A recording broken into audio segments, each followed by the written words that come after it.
Recentemente recebi uma mensagem numa das redes sociais onde eu partilho coisas regularmente de uma pessoa que me dizia que tinha um familiar próximo, não vou dizer quem, que estava neste momento a passar por uma situação de burnout e que lhe fazia lembrar aquelas questões que eu partilho neste livro, A Ferrara 2, do caos e das dívidas a um estilo de vida livre. E ele estava a perguntar-me como é que eu tinha dado a volta à situação em que, para quem não sabe, eu há uns anos atrás levei as coisas ao limite em termos de horas de trabalho por dia, em termos de desregrar as horas de sono, a alimentação, o exercício físico, quer dizer, só comecei a fazer há poucos anos, e houve um mês em que eu desmaiei de cansaço 3 vezes no mesmo mês, e eu falo nisso neste livro, A Ferrara 2, e não sei se ele já tinha lido o livro ou se tinha ouvido algum podcast em que eu refiro isso, e ele disse que essa situação desse familiar lembrava daquilo que eu passei e perguntou-me a quem é que eu recorri, como é que eu dei a volta àquela situação em que, sei lá, se estive em burnout ou se estive numa coisa parecida, pior, não sei. Desmaiar de cansaço 3 vezes no mesmo mês, alguma coisa está mal, não é? E aquilo que eu lhe disse foi, eu tenho isso tudo explicado aqui neste livro. Mais uma vez, estou a falar neste belíssimo livro, portanto, quem ainda não o leu, não se esqueça de o adquirir. Mas, sei lá, eu falo sobre isto abertamente e eu respondi-lhe, eu não recorri à ajuda profissional, não sei se fiz bem ou se fiz mal. Não recorri à ajuda profissional, eu ainda por cima estava numa situação em que tinha há vários anos um negócio em franchising que a minha namorada também era minha sócia nesse negócio. Esse negócio estava a correr muito mal e, portanto, nós tínhamos contraído muitas dívidas e estávamos num buraco sem fundo e a cavar cada vez mais, não parávamos de cavar e aquilo estava cada vez pior.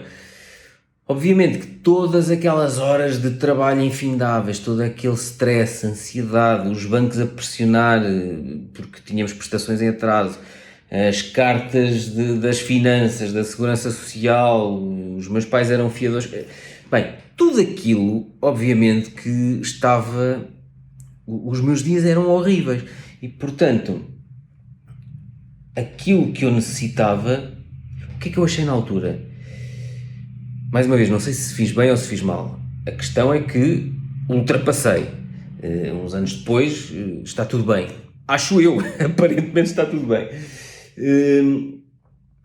Mas aquilo que eu pensei foi, nenhum profissional percebe melhor do que eu aquilo que está a acontecer na minha vida. E, portanto, eu tenho que olhar para aquilo que está a acontecer na minha vida e começar a desenhar um plano para saltar fora desta loucura em que eu me encontro, deste buraco sem fundo que eu ainda não parei de cavar. Deixem-me beber um bocadinho de água. Tenho água aqui hoje, não é café. E então, eu tornei-me um bocado besta nessa altura, porque as pessoas queriam-me ajudar. As poucas pessoas que sabiam do que eu estava a passar, as pessoas queriam-me ajudar e eu não queria ajuda de ninguém. Eu queria estar em silêncio, quietinho, no meu canto, a desenhar um plano para, aos poucos, começar a trabalhar menos horas, aos poucos começar a desenhar o plano de saída daquele contrato de franchising que estava blindado e que praticamente não me permitia sair. Aquilo eram renovações automáticas de 5 em 5 anos, não havia ali cláusulas naquele contrato que me conseguissem proteger ou facilitar a saída. E o que eu respondi a essa pessoa que me escreveu foi: eu só te posso contar aquilo que eu escrevi no livro A Ferrara 2 e aquilo que eu decidi fazer para mim, mas o que eu fiz para mim demorou anos, eu tive que ter muita paciência e agora à distância percebo que o mais importante foi o apoio que eu tive em casa. A minha namorada, a Lúcia Julião, autora de uns romances fenomenais. Já que estamos a falar em livros, vamos falar nos livros da Lúcia Julião. Até porque isto parece que não tem ligação nenhuma, mas tem este livro, o romance A Perda, da Lúcia Julião, a minha namorada, foi escrito por causa desses anos todos em que ela queria dizer-me coisas e queria que eu lhe desse atenção e ouvisse determinados problemas, inseguranças que ela sentia, e eu não tinha paciência. Um bocado por causa do meu perfil, que eu sou assim, mas não tinha paciência também porque, apesar de nós sermos sócios, eu sentia que, ok, eu é que sou estratega, eu é que tenho que desenhar o esquema para saltarmos deste buraco sem fundo. E então, agora à distância percebo, e eu escrevi nesse livro aqui um capítulo dedicado ao apoio que a Lúcia Julião me deu até hoje, à distância percebo que o apoio que eu tive em casa, de eu chegar a casa e ter alguém que me tranquilizava, alguém que me ouvia, alguém que me dava espaço quando eu necessitava de espaço, alguém que não me pressionava, o que é que se passa. Ela percebeu que eu precisava de tempo e precisava de espaço para começar a desenhar o plano para eu e ela nos salvarmos, porque eu estava naquele colapso em termos de saúde física e mental, mas estava a trazê-la de arrasto, obviamente. E ter esse apoio dela, ter uma das coisas que ela me pressionou e bateu os pés foi: vais ter que começar a trabalhar menos horas e para isso vais ter que ocupar parte dessas horas com exercício físico. Eu comecei, como refiro, já referi em vários vídeos e refiro mais uma vez neste belíssimo livro, A Ave Rara 2, comecei a fazer um desafio de 100 dias de corrida, porque para além de tudo, do cansaço, eu com o stress, com a ansiedade e com a falta de exercício, que eu dizia que não tinha tempo para fazer exercício, eu tinha engordado muito. Portanto, eu tinha... Bem, que horror! Eu tinha 12, 13, 15 quilos a mais do que tenho atualmente. E se eu não tivesse fotografias para ver como eu estava nessa altura, quase que nem acreditava hoje que já tinha tido 15 quilos a mais. Mas foi muito importante ter esse apoio em casa, porque foi a partir do momento que eu comecei a reservar tempo para ir ao ginásio, algo que eu sempre detestei, e já disse isso em vários vídeos, sempre detestei fazer exercício físico, mas foi a partir do momento que eu disse, ok, eu preciso de começar a ter algum tipo de atividade física. A partir do momento que eu comecei a roubar as horas de trabalho para começar a praticar exercício físico, eu não senti apenas o desinchar do corpo, o começar a perder peso. Eu comecei a sentir que a cabeça funcionava muito melhor. E comecei a sentir que, apesar de estar a trabalhar menos horas do que trabalhava anteriormente, aquelas horas eu estava a conseguir produzir mais naquelas horas, porque parecia que a cabeça funcionava melhor, eu estava menos estressado, eu estressava menos com a minha equipa e lá está.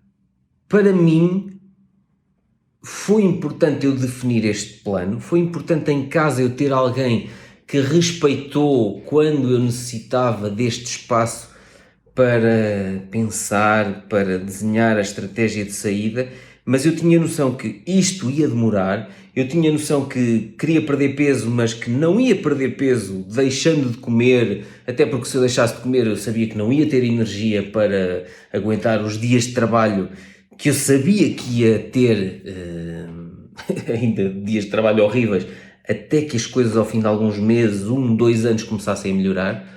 Foi muito importante este apoio em casa e, portanto, aquilo que eu lhe disse foi: apoia essa pessoa,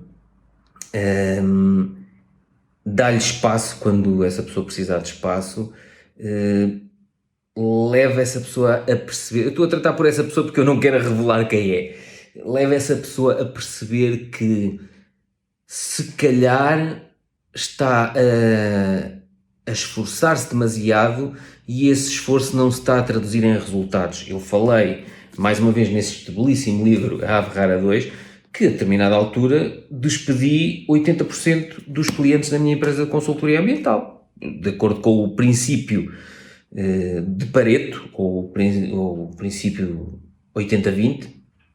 Também há um livro giro que eu emprestei, não tenho ali atrás, que se chama O Gestor 80-20, que se baseia neste princípio. Listei todos os clientes da minha empresa, vi a faturação de cada um, coloquei à frente do nome do cliente e vi onde é que estavam os 20% de clientes que geravam 80% da faturação da empresa. E mandei os outros todos embora. Alguns rescindi contratos, outros dupliquei ou tripliquei os preços e eles passaram-se e foram-se embora. Mas esse foi um exercício brutal e que teve resultados incríveis, porque eu passei a ter mais tempo e não perdi faturação. Eu falo neste livro, pronto, não vou estar a explicar tudo o que está no livro A Ave Rara 2, mas eu pensava que se trabalhasse menos horas ganhava menos, e esse era o meu medo era não ganhar o suficiente para manter a minha família, para dar uma vida confortável à minha família. E era apenas um registro limitante que eu tinha, porque de facto, grande parte do esforço que eu fazia no meu trabalho diário traduzia-se em nada, em termos de resultados. E portanto, a partir do momento que eu comecei a desenhar aquele plano de preciso trabalhar menos horas. Então, se preciso trabalhar menos horas, tenho que ter menos clientes. Vou ficar só com os clientes que representam mais faturação e lucro na empresa. Os outros todos vão embora. E apercebi-me que os outros todos indo embora, era possível eu começar, em vez de ir ao ginásio apenas 2 manhãs por semana, aumentar isso para 3 manhãs. Não apenas porque me fazia bem em termos físicos, mas porque a cabeça funcionava melhor. Depois de eu ir de manhã ao ginásio, depois de eu descobrir o relaxamento das sessões de sauna que eu passei a fazer, depois do ginásio, eu notava que tinha tempo para almoçar de forma relaxada com a minha namorada, tinha muito mais cabeça, muito mais energia para trabalhar de forma focada à tarde, e depois comecei a levar as coisas mais ao extremo. A determinada altura, mesmo vindo trabalhar à tarde, punha o telemóvel em modo voo. Estava a trabalhar, ou a rever um relatório, ou a responder aos e-mails, e não queria ser interrompido naquele período. Tinha o cartão vermelho na porta, que já falei nos cartões vermelhos e verdes que eu tenho aqui no meu escritório, e continuo a fazer isso. Coloco o telemóvel em modo de voo quando necessito mesmo de estar naquele período hiper focado. E aos poucos, e admito que isto foi mesmo aos poucos, levou alguns anos, aos poucos as coisas começaram a mudar completamente. E eu continuo a ser viciado em trabalho, mas eu já consigo obrigar-me a não vir de manhã para o escritório. Porque eu, se vier para o escritório, ok, eu tenho aqui 6 guitarras na parede, eu posso vir tocar guitarra para o escritório, mas eu vindo para o escritório já sei que vou avançar com qualquer coisa nos projetos que tenho em curso, ou vou ver se o meu gestor de projeto necessita de ajuda na área da consultoria ambiental. Já sei, sou viciado em trabalho, adoro tudo aquilo que faço e, apesar disto ser ótimo, é um grande problema para um viciado em trabalho, que é, eu se pudesse estar sempre a trabalhar, estava sempre a trabalhar, porque eu adoro o que faço. E eu consegui perceber os grandes benefícios que eu tirava em termos de produtividade, em termos de saúde, evitando vir ao escritório de manhã. Então eu passei a disciplinar, ok, ou vais caminhar com a tua namorada, ou vais para o ginásio e vais para a sauna, ou há dias, por exemplo, passei uma manhã a escrever. Normalmente gosto de estar a ouvir podcasts enquanto estou no ginásio, um bocado para me abstrair daquilo que eu não gosto de fazer, que é exercício físico. E aquilo que eu posso sugerir é apenas a minha opinião. Aquilo que eu fiz, para mim, não tem nada a ver com uma opinião de um especialista, até porque, não tendo eu recorrido a um especialista, eu não sei se teria sido melhor ou pior, eu não sei se teria sido mais rápido, não sei. O que eu sei é que, se vocês assistiram ao episódio em que eu falei com a Ângela Silva sobre os perfis comportamentais, o meu perfil é tipicamente dominante e, portanto, eu não gosto que me digam o que eu tenho que fazer. E então eu indo ao especialista, epá, eu já sei que se for eu a dizer a mim próprio, eu consigo impor disciplina. Pelo menos há uns anos para cá, consegui que o outro Pedrinho cá dentro, ou melhor, o Pedrão, a besta, consiga que o Pedrinho lhe faça à vontade. Se for um especialista a dizer-me que eu tenho que começar a trabalhar menos horas, tenho que dedicar mais tempo à família, tudo aquilo que eu fui fazendo ao longo destes anos, se tivesse sido um especialista a fazer-me isso ou a desenhar esse plano para mim, não sei. Não sei porque estou a falar de mim, eu tenho o perfil dominante e eu tenho aquela coisa de tu não mandas em mim, portanto tu não me vais dizer o que é que eu tenho que fazer, eu faço se me apetecer. Portanto, para mim resultou muito bem ser eu a desenhar o meu próprio plano de saída, o meu próprio plano de melhoria de vida, de estilo de vida. Para quem está a ouvir o áudio pode não ter percebido porque é que eu fiz a pausa, quem está a ver o vídeo percebe que eu bebi água. Mas o mais importante, agora visto à distância, foi o apoio. Quando eu digo em casa, eu ia dizer o apoio que eu tive em casa, mas estava-me a lembrar, quando eu digo em casa só mesmo onde eu vivo com a minha namorada, porque os meus pais não souberam de nada, de tudo o que eu passei, até o meu pai participar na revisão deste livro, A Ave Rara 2. E depois eu até acabei por pedir ao meu pai para escrever o prefácio. Olha, eu vou ler-vos o prefácio do livro. Para quem ainda não leu o livro, diz aqui, prefácio de Alfredo Santos. Alfredo Santos é o meu pai. Vou ler-vos o prefácio para vocês perceberem a surpresa que foi para os meus pais, neste caso o meu pai, saber tudo aquilo que eu passei, anos depois de eu já ter conseguido sair desse buraco. Portanto, prefácio do livro A Ave Rara 2. Estava a acabar a edição de um vídeo da minha neta Diana, isto foi o meu pai que escreveu, na manhã do dia 16 de abril de 2020, quando 7 minutos, olha 7, tal como eu gosto, depois do meio-dia, ouvi soar a campainha. Pelos 3 toques consecutivos imaginei que deveria ser o Pedro. Entrou cá em casa, cumprimentou-me a mim e à Mila, que é a minha mãe, com um toque no cotovelo, porque ainda estávamos no período crítico da pandemia do novo coronavírus, Covid-19. Ainda estávamos nessa altura. E continuámos durante muito tempo. E perguntou se eu estaria disponível para o ajudar a rever este livro, ainda no formato rascunho, antes de qualquer tipo de trabalho gráfico. Mostrei logo interesse em fazê-lo. No início da tarde, sentei-me na varanda e comecei a rever o livro. Ainda nem tinha terminado a leitura do primeiro capítulo, quando senti um desconforto muito grande e os meus pés começaram a ficar gelados. Levantei a cabeça e olhei lá para fora. Raiava um sol magnífico e por isso algo não batia certo. Como era possível ter os pés gelados naquela tarde de sol? Quanto mais lia, mais gelados ficavam os meus pés. Não me lembro de sentir essa sensação nem durante um inverno rigoroso, mas em poucos minutos senti arrepios no corpo todo. Desatei a chorar como uma criança. Bem, até me estou a arrepiar, a relembrar que o meu pai passou por isto.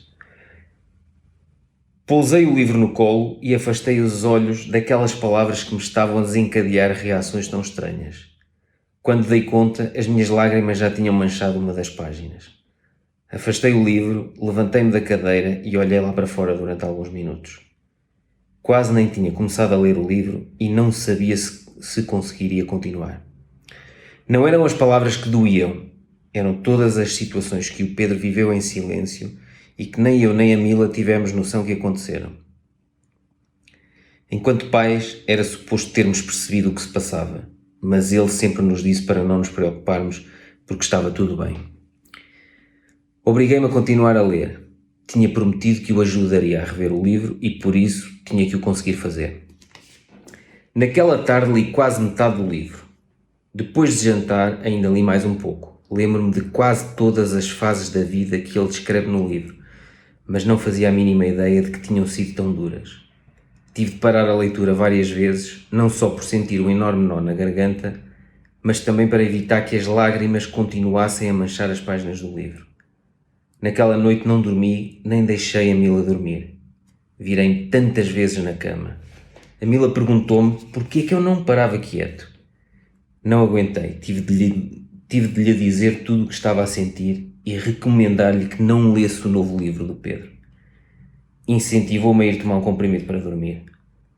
Pediu para me acalmar e quis saber qual era o problema do livro. Disse-me que, como mãe, obviamente pretendia lê-lo assim que estivesse disponível. Levantei-me, fui à cozinha beber um copo com água e tomar um comprimido para dormir. Ela veio comigo e fez o mesmo. Tentou folhear o livro, mas eu não deixei. Agarrei-lhe na mão e disse: Tu não podes ler este livro. Não vais aguentar saber o que ele passou. Fogo, até eu estou com um nó na garganta que já nem me lembrava disto. Esta é uma das coisas que eu também posso sugerir, que é: estejamos a passar por aquilo que estivermos a passar, na minha opinião, os nossos pais não têm que saber. Não têm que saber porque, estou a falar pelo menos no caso dos meus pais, eles não iriam aguentar saber ou viver nesta pressão e ansiedade de anos, só para rescindir aquele contrato de franchising, foram quase 2 anos, com advogados de um lado para o outro. Eles não iam aguentar esta pressão e, portanto, eles já passaram por muita coisa na vida, tiveram uma vida muito dura e não necessitam deste stress e desta ansiedade. E a melhor coisa que eu fiz foi ter vivido e sofrido estas coisas em silêncio e ter procurado a besta dentro de mim para me pressionar e o Pedrinho dentro de mim para desenhar o plano de saída, sabendo que ia demorar bastante tempo. Nunca esquecendo que a Lúcia Julião foi talvez a parte mais importante, a ajuda mais importante que eu tive neste período tão complicado. Portanto, para quem está com alguma pessoa próxima que esteja a passar por uma situação de esgotamento, burnout, ou algo deste género, desmaiar de cansaço, que isto é uma coisa extrema, desmaiar de cansaço, mais do que uma vez no mesmo mês, apoiem-nos, deem-lhes espaço e incentivem-nos a afastar-se um bocado daquilo que lhes consome tanto tempo, energia e só traz stress e ansiedade. E muitas vezes isso tudo vem do trabalho que temos. E, se calhar, ou não estamos bem no trabalho que temos, na empresa onde trabalhamos, o negócio que temos, e portanto temos que desenhar um plano para sair, deixar aquele patrão, deixar aquele contrato de franchising que me estava a arruinar e desenhem esse plano, vão buscar ajuda de especialista ou não, façam como eu fiz, em função do vosso perfil, vocês melhor do que eu saberão se conseguirão dar a volta sozinhos ou não, mas lembrem-se sempre, o apoio em casa é o mais importante. Se a pessoa que temos em casa não vai conseguir aguentar este stress e esta ansiedade, digam-lhes pelo menos que precisam de algum espaço, algum tempo para pensar. Não estou a dizer saiam de casa, não. Para não se sentir, para que as pessoas não vos pressionem. O que é que se passa? Conta-me, tu não estás bem. Em minha casa, a Lúcia percebeu que perguntar-me isso regularmente não ia trazer nada de bom, não me ia facilitar a vida, nem lhe ia facilitar a vida a ela.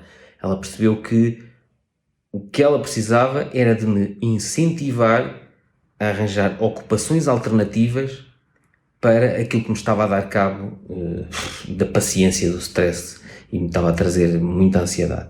E isso era o quê? Era o meu trabalho em excesso e as horas infindáveis de trabalho e não ter horas definidas para dormir e aquele negócio horrível em que nós nos tínhamos metido.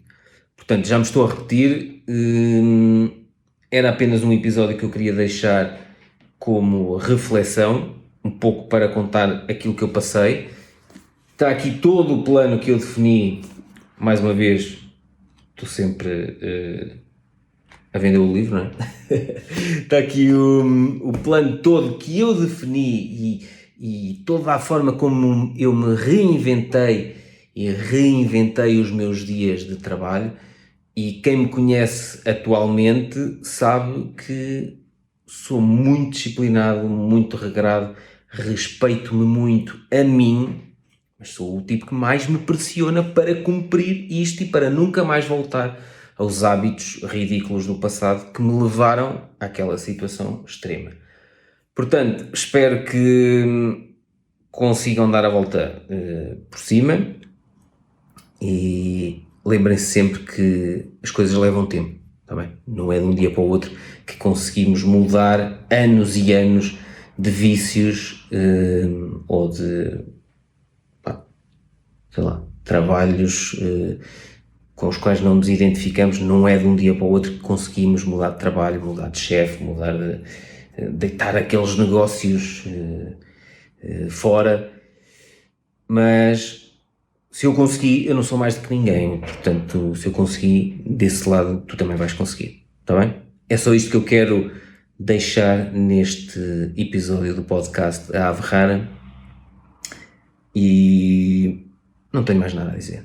Força nisso, mantenham-se focados e apoiem as pessoas que amam quando elas mais precisam. E não se esqueçam, deem-lhes espaço. Dar espaço também é apoiar. Até ao próximo episódio.